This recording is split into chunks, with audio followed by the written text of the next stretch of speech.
You are listening to Alex Nanlohi Podcast, to know the Lord and to make Him known.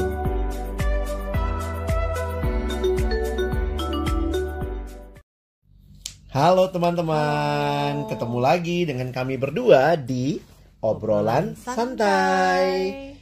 Iya Dek, gimana nih? Kita lagi bicara tentang apa kali ini? Iya, kita bicara tentang virus, Bang. Enggak lah ya. Tapi kita dalam masa-masa wabah virus nih ya, Bang ya. Nah, ini kalau dari awal dari kasus pertama yang ada di Indonesia itu kan awal-awal Maret ya kalau nggak salah ya, mulai ketahuan. Ya udah kira-kira sebulan kali ya. Nah, masa-masa sebulan ini udah banyak nih yang bertanya-tanya kapan ya selesai, ini akan seperti apa nih ke depan. Udah banyak yang khawatir, belum lagi dengan kondisi perekonomian ini ke depan kayak gimana gitu. Dan ya. juga ada ini ya, yang kasih prediksi ini bakal mungkin lebih lama dari yang dipikirkan atau yang diperkirakan gitu ya. Apalagi kalau kita nggak patuh begini gitu ya. Tetap kumpul-kumpul makin susah gitu ya. Ya, lalu kemudian kayak ketakutan tuh udah mulai kayak menghinggapi gitu ya. Semua orang pada beli hand sanitizer, kemudian ya pada banyak lah. Ya itu kan bagian dari ini ya, meresponi bagaimana mencegah atau menjaga kesehatan ya.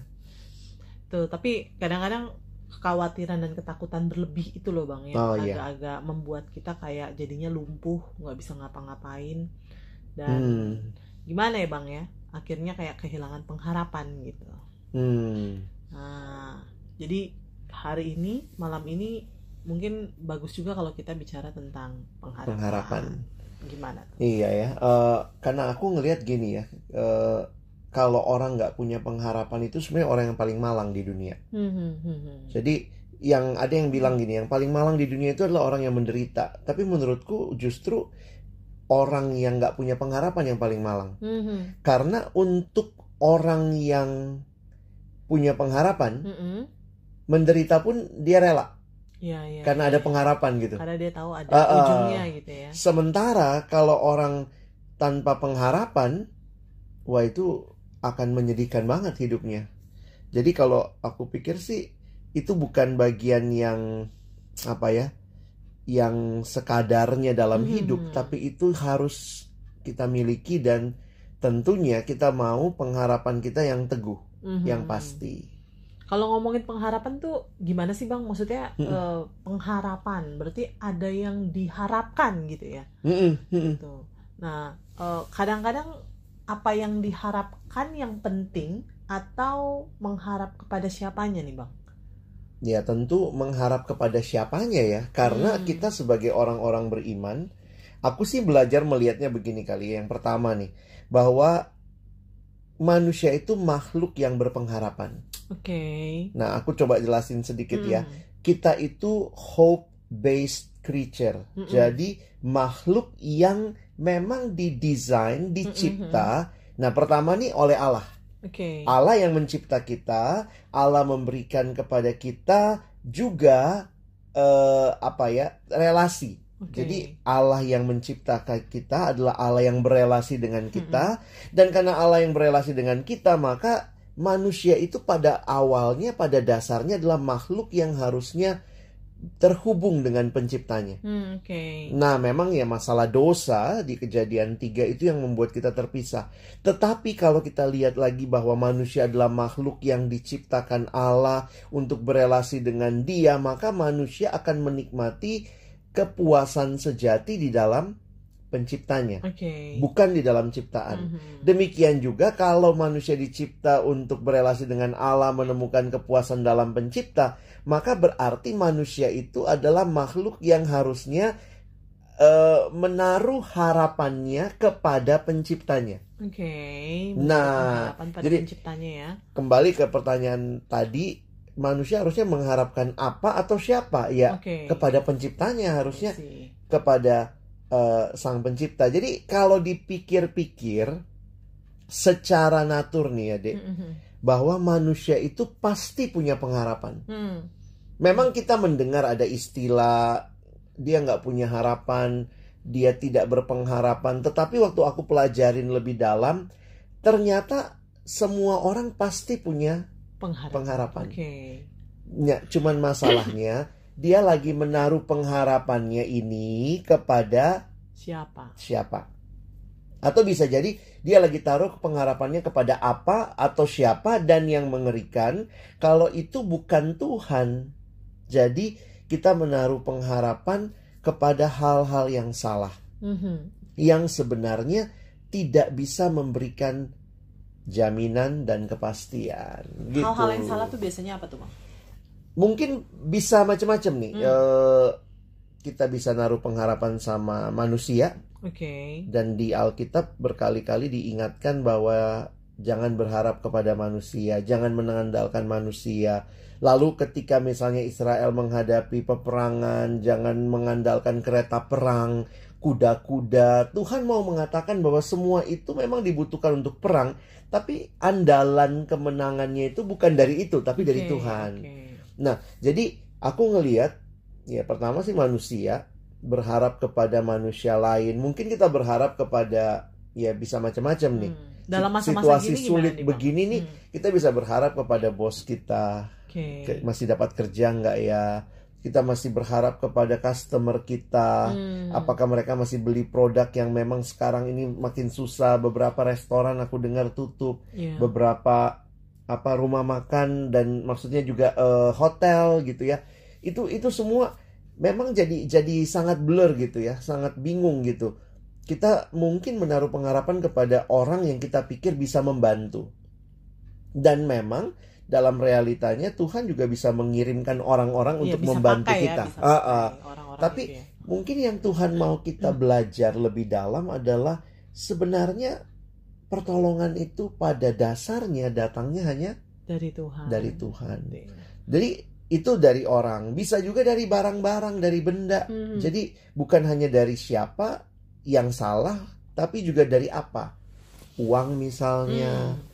Termasuk juga aku mikir gini ya, walaupun ini bukan menghakimi. Tapi mungkin bicara begini, ketika orang menimbun barang, menimbun makanan, sebenarnya bisa jadi dia berharapnya kepada makanan. Bukan berarti, jadi Tuhan juga mengajar kita planning, coba rencanakan, coba persiapan. Tetapi ketika akhirnya kita jadi ketakutan, lalu itu jadi andalan kita, kalau ini nggak ada kayaknya gue nggak bakal hidup. Sehingga akhirnya manusia lupa bahwa andalannya bukan manusia lain, bukan uang, bukan makanan, bukan barang, bukan jaminan asuransi, tapi sebenarnya harapan itu dari Tuhan sendiri. Jadi sebenarnya kaitannya cukup erat ya antara siapa yang kamu harapkan dan siapa yang kamu andalkan. Itu bukan dua hal yang terpisah banget gitu ya, tapi itu bisa menjadi satu realita bahwa ketika kamu mengharapkan, ketika kamu berharap kepada hal itu, bisa jadi karena itulah yang jadi andalan kamu gitu ya. Makanya ada kalimat begini deh, bahwa krisis itu sebenarnya menolong kita, atau bukan menolong lah ya. Krisis itu menunjukkan siapa sebenarnya atau apa sebenarnya yang menjadi andalan kita. Apa yang menjadi harapan kita. Jadi memang dalam situasi seperti ini, ketika orang mulai mengeluh, mulai bertanya, mulai banyak ketidakpastian, nah itu memang nggak enak banget. Banget sih emang. Mesti tinggal di rumah berhari-hari, nggak kemana-mana juga rasanya gimana gitu ya. Tapi pertanyaan paling dasar adalah, di dalam semua situasi ini apa sih yang sebenarnya kita tetap pegang teguh dan andalkan? Apakah Tuhan? Dan kalau memang Tuhan, maka tentu kita dikasih hikmat untuk merencanakan. Kita dikasih hikmat untuk membeli secukupnya. Kita dikasih hikmat untuk bagaimana kreatif nih. Gimana nih kalau income nggak masuk nih. Maka putar otak mungkin. Pikir sesuatu. Dan aku pikir ini jadi cara Tuhan untuk menolong kita juga. Untuk waktu kita mengandalkan Dia, Tuhan pun bisa memakai berbagai hal untuk menolong kita. Iya, benar. Berarti sebagai makhluk lah ya, yang pastinya punya pengharapan, Masalahnya adalah kadang-kadang bukan apa yang kita harapkan, tapi yang paling penting tuh kepada siapa kita mengharapkan hal itu gitu ya. Nah dalam masa-masa kayak begini nih Bang, bukannya berarti nggak boleh dong kalau kita berharap bahwa kita tanda kutip besok kalau bisa gitu ya, semuanya ini berakhir. Boleh dong ya berharap kayak begitu ya? Boleh dong. Nggak apa-apa ya. Jadi berharap tuh bukan hal yang salah gitu ya. Nah itu bukan hal yang salah. Nah tapi ini menarik nih ya. Aku lagi merenungkan ada satu kalimat yang cukup menggelisahkan aku belakangan ini. Sebenarnya kalimat ini jadi kayak paradoks. Mengatakannya begini. Bahkan di dalam Tuhan waktu kita bicara harapan, dia mengatakan kalau semua hal di dalam hidup itu pasti, maka apalagi yang harus jadi harapan kita? Pengharapan itu sesuatu hal yang mungkin belum terjadi, belum pasti terjadi, tapi kita sebenarnya merindukan itu terjadi gitu kan? Iya. Dan poin yang aku coba tangkap dari kalimat ini, justru disitulah makin terlihat jelas kita ini sedang punya harapan. Atau jangan-jangan, nah ini juga nih, kita bisa jadi bukan berharap sama orang, kita berharap sama diri kita sendiri. Aku sanggup menyelesaikan ini. Nah, aku ketemu beberapa teman yang bertanya nih ya dalam masa-masa seperti ini. Misalnya dia bilang, Bang, aku tuh orang yang sangat pasti. Aku planningnya tuh jelas banget, udah tahu 2 bulan ke depan apa yang mau dilakukan. Situasi ini membuat gue bingung. Kayak semua gak bisa gue kontrol.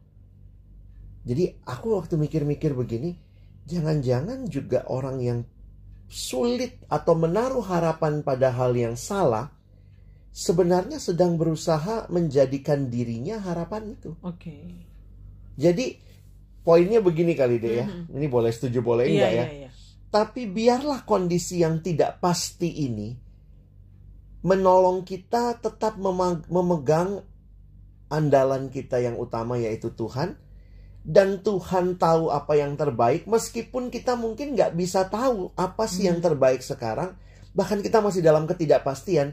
Tapi justru karena kita sedang dalam ketidakpastian, itulah kita selalu butuh harapan. Jadi jangan-jangan kalau semua hal sudah pasti, kita jadi ngerasa, apalagi yang diharapin. Jadi itu benar-benar apa ya, perenungan yang belakangan ini menolong aku untuk melihat, bukannya akhirnya kita senang dengan ketidakpastian. Tidak ada yang senang dengan ketidakpastian. Tapi kalau semua itu pasti, jangan-jangan kita udah jadi Tuhan. Jangan-jangan kita udah gak butuh harapan lagi. Tapi disinilah mau menolong kita. Apalagi waktu kita lihat ya, orang mati begitu banyak setiap hari, yang meninggal, yang mengalami sakit. Makin sadar iya ya, manusia sepintar apa, sekaya apa, sesehat apapun, gak bisa ngandalin dirinya. Bahkan ngandalin orang lain. Kita mendoakan nih ya para medis ya, dokter, perawat yang ada di garda depan gitu. Mereka orang-orang yang kita juga mungkin mengandalkan mereka. Tapi jangan lupa kita tetap mesti membawa mereka dalam doa. Kita andalkan Tuhan yang menolong mereka, memberikan kekuatan. Nah, kalau begitu kan tadi kan ngomongin itu jangan sampai kita berharap kepada hal yang salah. Tapi ada nggak sih pengharapan yang salah? Bukan berharap kepada yang salah ya, kalau itu kan jelas ada. Tapi pengharapan yang salah atau gitu. mengharapkan yang salah. Aku pikir begini juga ya, namanya pengharapan itu adalah sebuah proses perjalanan iman. Sama lah kayak anak kecil, waktu dia masih kecil mungkin ngarepinnya pokoknya libur tiap hari, misalnya. Kenapa? Karena dia merasa itu yang terbaik. Tetapi orang tua yang baik tahu bahwa bukan itu harapan yang terbaik. Jadi menurutku begini, bisa jadi dalam harapan-harapan kita, mari kita bawa setiap waktu kepada Tuhan tentunya. Jadi kalaupun kita punya harapan, ya mungkin ya itu kalau ulang tahun make a wish gitu, what is your wish gitu. Tetapi seiring berjalannya waktu, seiring bertambahnya pemahaman kita terhadap firman Tuhan, seiring perjalanan rohani kita makin dekat dengan Tuhan, biarlah harapan kita tuh makin sama dengan apa yang Tuhan mau. bukan apa yang kita mau. Kira-kira gitu sih, Dek. Soalnya kadang-kadang gini loh Bang, banyak orang yang kemudian mikir, udahlah nggak usah berharap, toh gue berharap nggak pernah pasti gitu, maksudnya nggak pernah terjadi. Ya, jadi ya daripada berharap nanti kecewa, ya lebih baik nggak usah berharap. Gimana tuh Bang? Aku melihat ada orang-orang yang berpikir bahwa Tuhan itu sepertinya kejam banget, sehingga dia sudah menetapkan semuanya dan kita nggak punya bagian lagi. Jadi orang-orang yang seperti itu jadi mungkin bisa keluar kalimat itu, ngapain juga berharap, nggak jadi juga, nggak kejadian juga. Mungkin kalau ditarik-tarik lebih dalam itu bisa jadi ketidakpercayaan kepada Tuhan sih. Walaupun mungkin di permukaannya kelihatannya cuman kayak gue kecewa nih sama situasi, gue kecewa sama kondisi. Tapi jangan-jangan di dasar yang paling dalam sebenarnya, kenapa sih lu yang jadi Tuhan bukan gua? Kalau gua yang jadi Tuhan, gua tahu nih yang terbaik nih. Jadi banyak orang secara tidak sadar berkata, Tuhan nggak becus nih jadi Tuhan. Nah, itu ngeri banget sebenarnya ya. Gitu ya. Secara tidak langsung. Dan memang situasi-situasi sulit seringkali membuat kita merasa, masa sih kalau Tuhan baik dia nggak bertindak? Nah, di sini aku jadi melihat bahwa pentingnya relasi dengan Tuhan tuh relasi yang mengubahkan. Seringkali Tuhan gak ngubah kondisinya, tapi mungkin yang Tuhan ubahkan seiring dengan relasi yang makin dekat dengan kita dengan Tuhan, Tuhan dengan kita. Yang berubah tuh kitanya. Jadi ada situasi di mana ya Tuhan ingatkan, ya udah, mungkin yang sakit tetap sakit, yang menderita tetap menderita, tapi bagaimana kita akhirnya bisa belajar melihat penderitaan lebih jelas, belajar lebih berharap, belajar menolong orang lain. Jadi aku ngelihat sih aspeknya banyak sih. Gitu sih, Dek. Berarti bisa nggak kalau misalnya aku bilang begini, nggak apa-apa kita mengharapkan segala sesuatu, memang kan harus berharap gitu ya. Kita pasti berharap lah. Tetapi mungkin kita juga harus belajar untuk melihat bahwa apa yang kita harapkan tidak melulu mungkin menjadi kenyataan. Iya, tapi bukan berarti. Nah, ini jangan sampai salah juga. Bukan berarti kalau gitu ya udah kita kayak berhenti berharap. Gitu nah, ya. Pertama bisa berhenti berharap. Yang kedua berharap aja kayak undian gitu, mana yang kejadian deh. Jadi kayak sebenarnya ya itu juga menunjukkan ketidakpercayaan. Sebenarnya jadi kayak tidak memahami. Nah, aku coba ambil nih. Ini kita lagi bicara Jumat Agung ya. Jumat Agung menjelang Paskah. Ada beberapa peristiwa di dalam Alkitab yang dalam pergumulanku juga aku jadi ngelihat gimana sih bersikap dengan tepat. Karena Alkitab bicara tentang doa misalnya. Tuhan bilang, minta. Ketuk, cari. Berarti boleh nggak minta? Boleh nggak berharap? Berharap akhirnya misalnya ketika ada keluarga kita yang sakit, kita, Tuhan saya berharap, saya berdoa dia sembuh. Tuhan jangan sampai dia kenapa-napa. Kita mendoakan seperti itu. Dan itu harapan kita serahkan kepada Tuhan. Tetapi seiring kita makin berserah kepada Tuhan, makin mendoakan dengan sungguh-sungguh, di sisi lain, saya melihat doa Yesus di Taman Getsemani jadi satu pelajaran penting. Bukan kehendakku, tapi kehendakmu. Jadi orang yang mengatakan bukan kehendakku, tapi kehendakmu, jangan juga dipikir ini orang yang gak punya pilihan, gak punya harapan, tidak punya keinginan, permintaan, atau ya sudahlah apa saja dah. Kayak memberikan hak kepada orang lain untuk memilih untuk dirinya. Tapi kita dengan percaya bahwa Tuhan ini yang aku mau. Tetapi seiring relasi yang makin dalam dengan Tuhan, Tuhan tolong aku makin mengerti apa yang kau mau. Dan itu yang akhirnya ketika pun tidak terjadi yang kita mau, kita tetap percaya kok Tuhan baik. Ya benar. Dan itu memang gampang diomongin, waktu ngalaminnya susah. Untuk ya. Aplikasinya ya. Tapi bukan berarti tidak mungkin. Karena Tuhan berikan Roh-Nya yang kudus hadir di dalam hidup kita, memimpin hati kita untuk bisa belajar pelan-pelan melihat apa yang jadi kehendak Tuhan. Aku tuh pernah ngalamin sih beberapa kali dalam hidup seperti itu. Ketika misalnya waktu itu berdoanya, ini waktu itu kan mau jadi hamba Tuhan nih. Orang tua nggak setuju. Padahal buat aku tuh dukungan keluarga tuh kayaknya penting banget gitu. Jadi waktu itu tuh pengennya gini, Tuhan, aku mau jadi hamba Tuhan kok.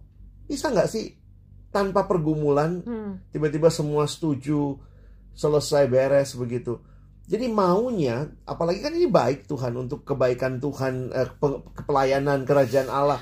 Harusnya Tuhan ya udahlah, jawab aja gitu. Orang tua tiba-tiba semua setuju dan segala macam.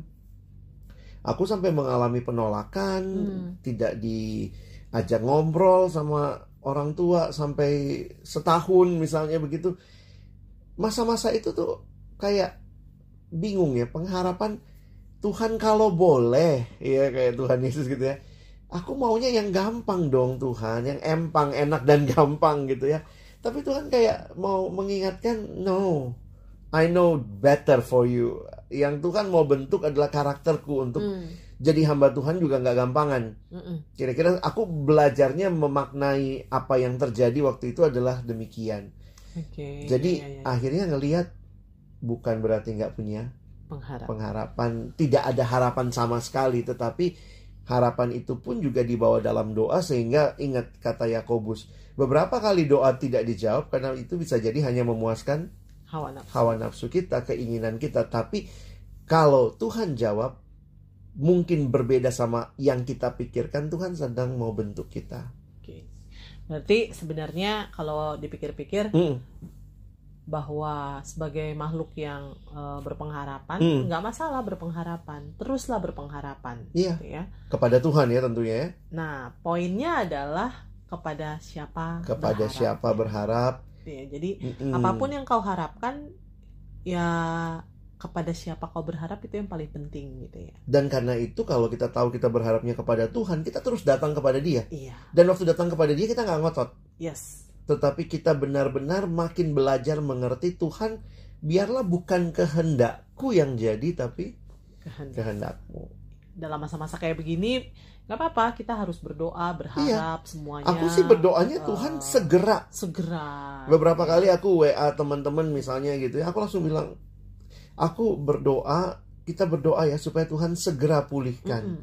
Tapi kita nggak tahu kapan kan. Iya. Bagian kita ya kita lakukan. Terus berharap, dan jangan lupa berharapnya kepada Tuhan. Oke deh Bang. Nah ini gitu, aku mau tutup dengan satu kalimat gitu ya, yang dulu berkesan juga. Kalimatnya mengatakan our hope. Ini buat kita orang percaya. Our hope is not on someone or something, but only on God. Ya, someone-nya bukan someone manusia gitu ya. So our hope is a person. I see. Jadi pengharapan kita adalah seorang pribadi, Tuhan sendiri, Tuhan yang ciptain kita, Tuhan yang memiliki hidup kita, Tuhan yang pasti punya rencana yang indah bagi kita. Mari kita nikmati pembentukan Tuhan dengan terus punya harapan. Oke? Ya, segitu dulu ya. Our hope is God. Gitu kali ya, Oke, jadi kiranya ini boleh menolong teman-teman untuk bisa terus berharap kepada Tuhan dalam situasi sulit ini. Oke. Sampai ketemu teman-teman. Tuhan berkati. Bye.